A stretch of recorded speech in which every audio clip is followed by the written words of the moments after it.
आपने महिलाओं का जिक्र किया तो एक अनप्लेजेंट चीज के बारे में बात करना चाहूंगी, महिलाओं के ऊपर ही है। कन्हैया ने कुछ आपत्तिजनक स्टेटमेंट की थी। देखिए, मुझे इसका आश्चर्य नहीं लगता, क्योंकि पिछले 5 सालों से मैंने और मेरी पत्नी ने झेला है।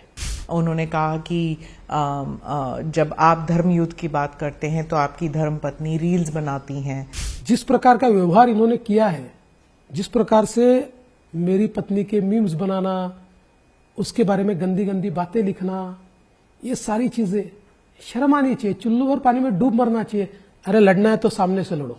इन्होंने मेरी सारी तफ्तीश कर ली, लेकिन मेरे खिलाफ इनको कुछ नहीं मिला। जब कुछ नहीं मिला तो उन्होंने मुझ पर पर्सनल अटैक चालू किए।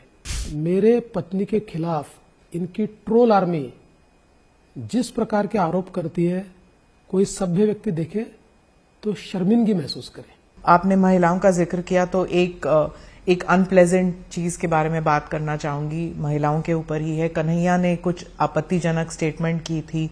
उन्होंने कहा कि जब आप धर्म युद्ध की बात करते हैं तो आपकी धर्म पत्नी रील्स बनाती हैं।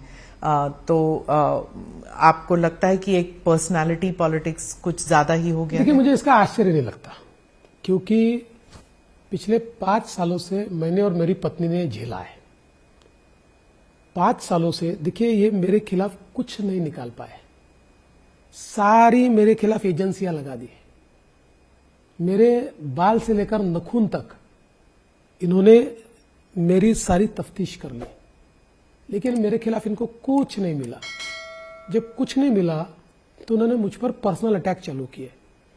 मेरे पत्नी के खिलाफ इनकी ट्रोल आर्मी जिस प्रकार के आरोप करती है, कोई सभ्य व्यक्ति देखे तो शर्मिंदगी महसूस करे।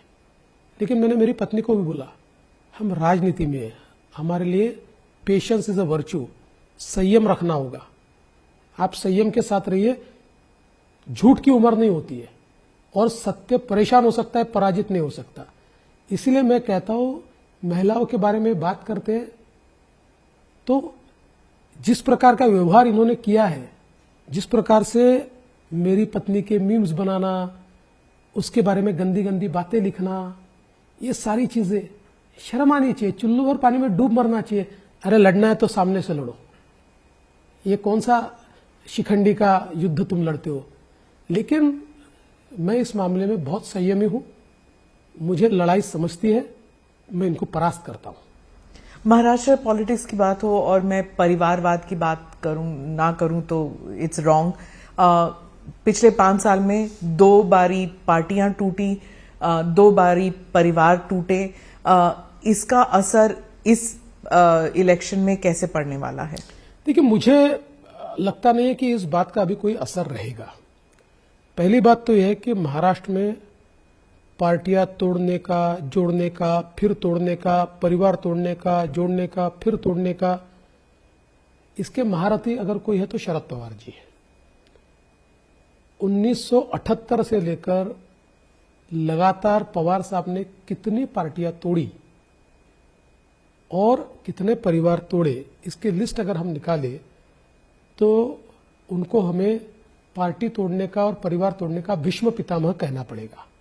भीष्म पितामह ये एक सेंस, अलग सेंस है। भीष्म पितामह बहुत बड़े व्यक्ति थे, लेकिन ऐसा कहना पड़ेगा। लेकिन ये जो 2 पार्टियां हमारे यहां टूटी, उन्होंने नैरेटिव बनाने की कोशिश की कि बीजेपी ने तोड़ी, लेकिन लोगों को अब सच पता है। जो पार्टियां हैं, उन पार्टियों में एक प्रकार से परिवार की अति महत्वाकांक्षा, इसके कारण ये पार्टियां टूटी। उद्धव जी मुख्यमंत्री बनना चाहते थे, इसलिए हमसे नाता तोड़ा।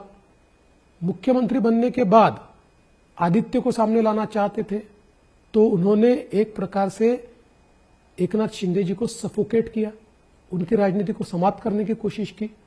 तो एकनाथ शिंदे जैसा व्यक्ति, जमीन से जुड़ा हुआ व्यक्ति, उसके पास कोई चारा नहीं बचा, उनको बाहर आना पड़ा। इधर शरद पवार जी ने 30 साल से पार्टी संभालने वाले अजित पवार को डिमोनाइज किया, विलन बनाया, और विलन बनाकर अजित पवार जी की ऐसी परिस्थिति की, किस लिए की? सुप्रिया ताई को बनाना चाहते थे मुख्यमंत्री, सुप्रिया ताई को नेतृत्व देना चाहते थे। और उसके कारण अजित पवार के पास कोई चारा नहीं था, वो बाहर निकले। तो ये जो व्यक्तिगत महत्वाकांक्षा है, ये जो परिवार का झगड़ा है, इसके कारण ये पार्टियां टूटी है। तो लोग ये समझते हैं, इसलिए इसका कोई फायदा नहीं मिलेगा।